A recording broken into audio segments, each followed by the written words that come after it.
Hi, good morning. This is Miss White again, your favorite math teacher. Today we're going to look at the surface area of a cone. Now, some of my favorite cones, of course, are ice cream cones. And then you can see cones out in the real world like the orange cones that on the road, they put around construction, they put in lanes when they're paving them. Those types of things are what they're talking about in the real world as being cones. So the thing about a cone is it has a cone part, and then it has a circle, which would be the top of the cone or the bottom of the cone if it were a cone like that. So we have to have two formulas in order to calculate this, because we have to have one for the circle and one for the cone part. So this little symbol here stands for diagonal of the cone. Kind of like height basically, but they use a different symbol for the diagonal. So all you do is you take the numbers 6 and 1.5 and you plug them into these formulas. Now 1.5 we know is the radius and 6 is the diagonal. So we're going to go ahead and plug them in. So we're going to have A equals 3.14 and the radius is 1.5, and we're going to square that. So A equals 3.14 times 2.25. So when you square 1.5, you're going to get 2.25. Then you multiply these two together, you get A equals 7.065. It's okay to get a little bit longer number. It does not change the process. Then you have to go over and find the area of the cone part. So again, you're going to do A equals pi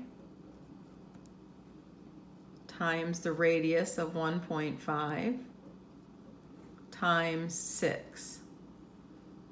And then you're going to multiply these three together. So you multiply 3.14 times 1.5 times 6. And you get 28.26. Now you come over, and because we have to have both halves to make a whole, we add these two together. So we add together 7.065 plus 28.26, and we get 35.325. Now you would round that to the nearest hundredth in IXL today, so that would be 35.33. Remember that little 5 there makes that 2 a 3. And then because it's done in inches, it would be inches squared. Again, on IXL, they don't have you write the measurement, it's there for you. Now, for the second example, you'll notice something different. This is giving me the diameter, and diameter is 6. So what I'm going to do is I'm going to come up to the top here, and I'm going to take 6 and divide by 2, and that's going to give me a radius of 3. So radius equals 3. Now I have my radius of 3, my diagonal of 4. So I'm going to put it into the formula. I'm going to get A equals 3.14 times the radius, which is 3 squared. Then I'm going to get 3.14 and times 9. Remember, 3 squared, 3 times 3 is 9. So this area is going to equal 28.26. So we have the first one done, the circle. Now we're going to do the cone part. So A equals pi times the radius of 3, and then the slant is 4. Then we're going to multiply all these together. So in your calculator, you just multiply 3.14 times 3 times 4, and you would get 37.68. Now remember, because we need two parts to make the whole cone, we add them together. So we add together the 28.26 and the 37.68. When you add them together in the calculator, you get 65.94, and then you'll have feet squared. So remember, the most important part of this one is because we have two parts, at the end we have to add them together. Now, for the last example, we have a diagonal of 13 and a radius of 7. So we just take them over, plug them in back to the formulas. So the first one would be A equals pi.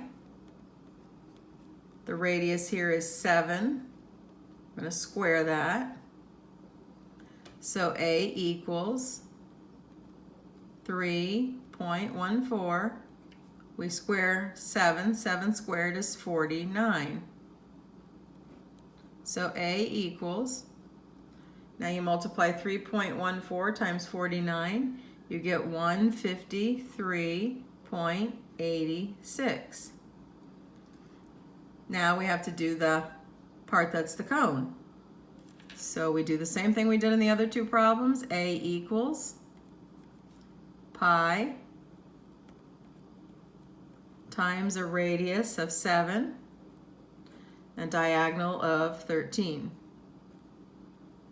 Now I would expect this number to be bigger because this has got the bigger diagonal of all the problems. This one's 13, so you are going to get a bigger number.